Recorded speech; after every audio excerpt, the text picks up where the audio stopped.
Hi, welcome to 10 Heads in 10 Weeks. This week we're going to check out Sugar by Stanley Turrentine. In the 4 past sessions that we've done, I've jumped right into the head, but on this one I want to walk through the chord changes with you, which in my opinion really make this melody stand out. So, it also demonstrates a concept I call framing, where you can have a fairly simple melody that really pulls you in because of how the harmony underneath it moves. And as you'll see in a bit, the head is a very straightforward line that stays right within the blues scale. So let's go through the changes here. We've got a C minor 7th for 1 measure, then a D minor 7th flat 5 to this G7 flat 9 flat 13. So now you can play just a straight G7, but those altered notes in there really add, especially when improvising. So again, first 2 measures you got. Then your 3rd measure you back to the C minor 7th, and then back to the G7 altered, and then we're going to go back to C minor 7th for 2 measures, and then we go to a G7 with that suspended 4th in it, and then back to that chord there, G7 flat 9 flat 13. Then it gets really interesting here. We've got the C minor 7th, and then we've got a G flat 7th, but with a sharp 11. F minor 7th, E flat 7th.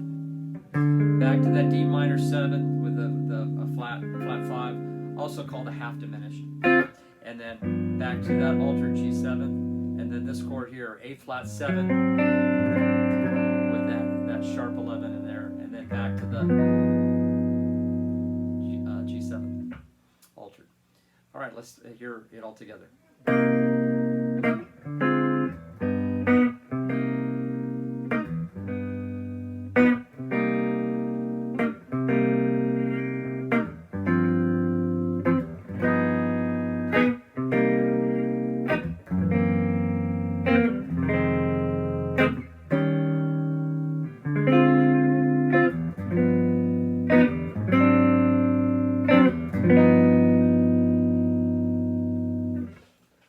So the head makes use of what is called melodic sequencing, and that's where you have a short phrase or idea that is then repeated using different pitches.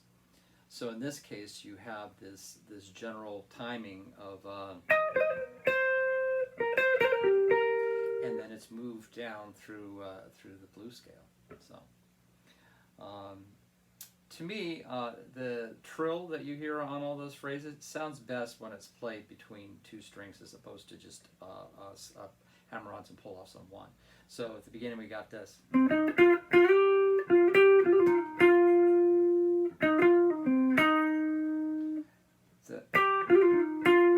It's supposed to... and you can also play with no trill at all.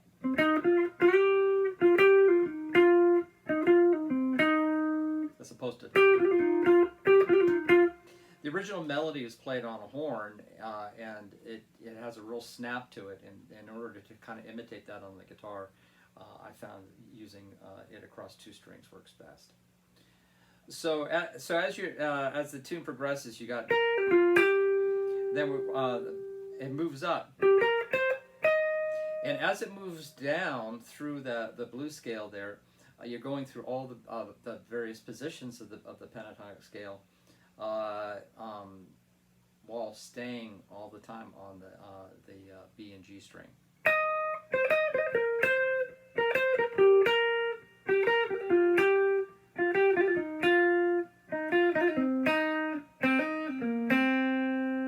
So here you're end up an octave lower than where you started.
So you can see this is a great tune to improvise over, just using a basic blues scale.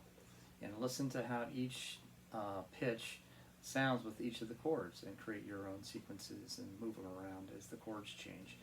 And so then when I say the blues scale, I'm playing a pentatonic scale with the added blue note. I'm also adding in this B natural in there, especially when you get to the G7, since you've got that major third in there. And so that lends to kind of a chromatic sound to the blues scale with this.